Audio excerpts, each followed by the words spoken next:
Ces résultats n'ont pas été consolidés par la commission centrale de la CEI. C'est un hold-up électoral.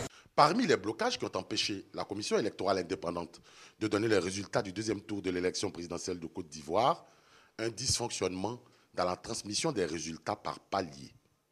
Exemple, les résultats de la vallée du Bandama, dont voici le procès verbal original. Livrons-nous à un petit jeu de calcul des voix du docteur Alassane Dramane Ouattara, candidat du RDR soutenu par le RHDP. À Katiola, le candidat Alassane Dramane Ouattara a 38 416 voix. À Bouaké, il en a 42 070. À Béoumi, 19 058. À Dabakala, 34 398.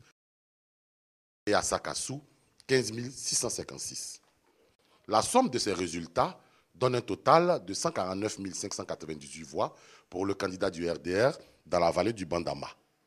Mais le chiffre transmis à la commission électorale indépendante centrale logée à Abidjan par la commission électorale régionale de Bouaké donne 244 471 voix au candidat, le docteur Alassane Dramane Ouattara, en lieu et place des 149 598 voix qui sont le vrai total, soit un surplus de 94 873 voix. Toute chose qui a heurté le bon sens logique de certains commissaires de la CEI et certainement du président Youssouf Bakayoko, en plus de tous les événements qui ont empêché le scrutin de se dérouler dans des conditions démocratiques.